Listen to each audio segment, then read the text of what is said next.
Courtney Cox here in the NESN Digital Studios, and a fun day for all of you gamers out there because I'm joined by two players from Boston Uprising. We've got Connor Prince and Lucas MEISSNER. I got that correct? All right, guys, thanks for joining us. Thank you for having us. All right, so the league, the Overwatch League, is a little bit new to Boston. This is the first season for you guys here. How exciting is it to be in such a sports city, first of all, and second of all, to see such a positive reaction to the league? Should I go first, Lucas? I'm going to go first. I'll go first. I think it's been really great being in such a sports city. We've been on, we just had a fan meetup as well the other day, and it's just cool seeing all the local support and how positive and just energetic they are about it all, especially since we're not even quite here just yet. We're not even, actually here locally yet, and they're just like, we're so ready to have you guys here. And I think we really, we've been surprised and blown away by the amount of support, and we absolutely, we just love it. Yeah, we had a huge turnout for an event where we didn't even have that much notice for it. Just like seeing everybody in person. A lot of these people we've already talked to in Discord or on Twitter before, so we know the names. Maybe if we've seen the images too, but a lot of it's now just putting faces to names, and I think it was a really cool event for us. So with the league being new to Boston, for our watchers, we're mostly in the New England area. For you guys, could you just explain the league, kind of a basic ground level? How are we gonna? Okay, I guess I'll go. Okay. This is a hard question, Yeah, so one of you could take it away. So I guess so it's split into. I mean, it's like any other, like when you watch NFL, NBA, things like that. Any other franchised sport that you would regularly watch on television, where you're playing your regular season, matches, and then at the end you play playoffs, right? But it's a little bit different that you have 4 stages, and at the end of each of these 4 stages, and there's like little mini breaks, like maybe about a week between them. You play actually a stage playoff as well. And so it used to be top 3, but now top 4 teams from each of the stage playoffs will compete against each other. And it just build a little bit more storyline, hype behind who's the best this current stage. And then eventually you get to the final payoff, which is playoffs, which is the top 6 teams in the league. And pretty much it's like how it goes is there's the top 4 based off their results, and then right now it's split into divisions as well, similar to sort of the American style system where you have your Pacific and your Atlantic, and the number 1 spot, who's ever holding number 1 spot in each of their divisions, whether it be Atlantic or Pacific, would also go to that to complete. So it would be 2 from those, and then the other 4 top teams for the final 6 playoffs. So when did you both get involved with the league, and when did you start really gaming in general? So for me, gaming kind of was always there. Even when I was little, we had a laptop. I played a lot of these little whatever games. I think it was called Tonka Racing or something. Yeah, it was pretty fun. But for me, gaming kind of was always part of my life. It was just something to do for a little bit of fun whenever I had spare time. And I think it kind of evolved a little bit more near October in 2017. That's when I started doing the full tryouts for the Boston Uprising. I signed up when I got signed. I think, yeah. I would say it's similar. I would say similar for myself as well. I think for a lot of people our age, we've all grown up playing video games. And I was actually a little bit, because actually, the Overwatch League is all done on computers, PCs, but I played a lot more consoles, the Xbox and PlayStation, things like that when I was younger. And then I sort of moved into it when I started getting a little bit older, more into the PC market. But it was definitely since I was young, I played games. I loved going over to my friend's house playing games. And then as I got a little bit older, 15, 16, I started getting a little bit more interested in playing competitively. And it's when I played professionally as well while I was in college, while I was still in school. And it sort of culminated now where I'm here at Boston. And so it's just been a thing throughout my entire life as well.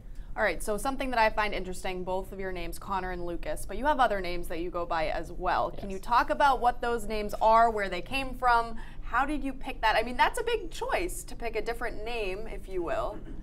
Yeah, I think everyone is different when their alias online and how they refer to each other, because it's a little interesting because when you first meet a lot of these players, you're you don't know their real names at first. You've known them as their alias, so you'll be referring to hey, whatever someone's alias is, not their actual name. And it feels like that's the natural way to talk to them. But mine is Avast.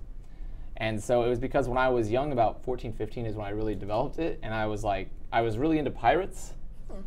And so it sort of evolved through the years. It was it had some forms, but pretty much it was always Avast something after the end. And then eventually I just shortened it to Avast when I got here, which has actually been a problem for me on Twitter and social media, because people message me all the time thinking I'm the internet security company, Avast. And so I'm really up to date on tech news because of it. You but know like, everything. but it's really frustrating at the same time to always be referred to as the internet security company. A little bit different story for me. Under other games, I usually play under the tag Blue. I don't know kind of where that came from. Still have no idea where it started from. But yeah, for a lot of social media platforms like Twitter and Twitch and stuff, a lot of those really short names are already taken. So I just lengthened it a bit to add a Not Even Blue just so I could actually get the handle. And when I started playing Overwatch, I didn't really want to go with Blue anymore, and I didn't like how long Not Even Blue had become. So I kind of just shortened the first 4 letters of it, and that's kind of the reason why the E in my name is capitalized in Note, even though it's not Naughty, it's just Note. Very cool. All right, so 4 stages, 10 matches within each stage. You guys just finished the 3rd stage, stage 3. How has it been going so far? And I know that there's a week in between now before the next stage, so what do you do with that week in between?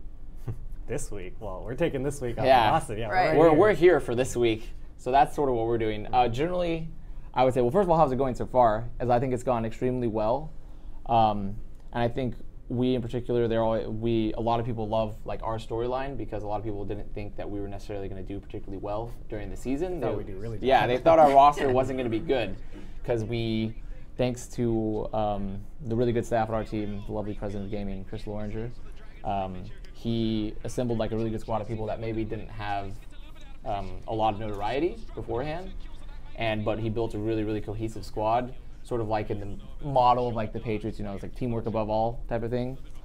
And we've done really, really well for ourselves. Right now we're placed 2nd overall in the league, and we just finished the Stage 3 playoffs where we just barely lost out to the New York team, where we're having a pretty budding rivalry with them, which is like Classic Boston, New York rivalry. Yeah, I know, which is weird. It's just like it's mimicking like real life.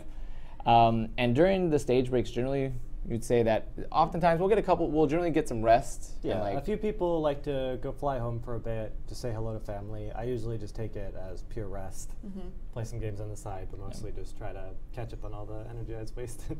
Well, you talk about success, and you guys also were the first team ever to complete a 10-0 stage. Yes, a perfect stage in terms of like regular season games, because the stage playoffs don't really count towards that streak. Yeah, but it doesn't count toward the actual match score. Towards the actual match score, but yeah, 10-0. So yes, undefeated. All right, so we talked about Boston sports. Have any of the other athletes reached out to you? Do you know if any of the other athletes are gamers? Because you look on their social media, lots of Patriots players, lots of Celtics players, lots of Bruins players are always playing games. You know, I don't think they've reached out to us personally yet, but I know for a fact that a lot of them play Fortnite, and I think playing Fortnite with someone like the Bruins players, Patriots player, that would be really, really cool. Yeah, really cool. That would be really cool. They haven't reached out to us, but you know, I'm always open to being reached out. I'm always open the call to being right reached there, out. right? But we know that a lot of them play games and things like that, so we're hoping that like maybe at some point we can definitely meet them. Absolutely. Well, where can everybody follow along with you guys as you continue this season on social media? On social media, I would say for our particular team, it's generally just Boston Uprising on Twitter. Yeah, basically every social media. Yeah, every social media, all of our socials Uprising. are Boston Uprising. Yeah, and then it's like same for Instagram, Twitter, things like that. And then we're playing all of our games live on OverwatchLeague.com is a really easy way to follow it, and it's also like broadcast on Twitch TV. Yeah, Awesome. Twitch.tv/Overwatch League. Twitch.tv. And then individual, you have to plug yourselves as well. Oh, plug myself. I am on Twitter and also Twitch now because we've changed it a little bit. It used to be @Avast_Oro, but now it's just Avast. @Avast. Easy. It's Oh, pretty right, easy. you said that. Yeah, okay. see, that's the thing. Like everyone's right. like, oh, this is really easy to get them confused, but yes, it's Perfect. Avast. But And then it's Lucas. the Yeah, mine's still a little bit longer. Twitch.tv/NotEvenBlue and Twitter.tv or .com/NotEvenBlue, but it's BLEU, not BLUE. Important. Yeah. I'm sure there's probably is there a Not Even Blue? Have you ever looked at that? I don't think I've looked at that, honestly. I'm sure there is, though. Probably I'm is. sure there is. They might be getting some tweets that are supposed to go to you. Yeah. All right, Connor, Lucas, thanks so much for stopping by. Good luck with the rest of your season. And keep it locked in, NESN.com. We will have all your Overwatch League news as we continue through the season.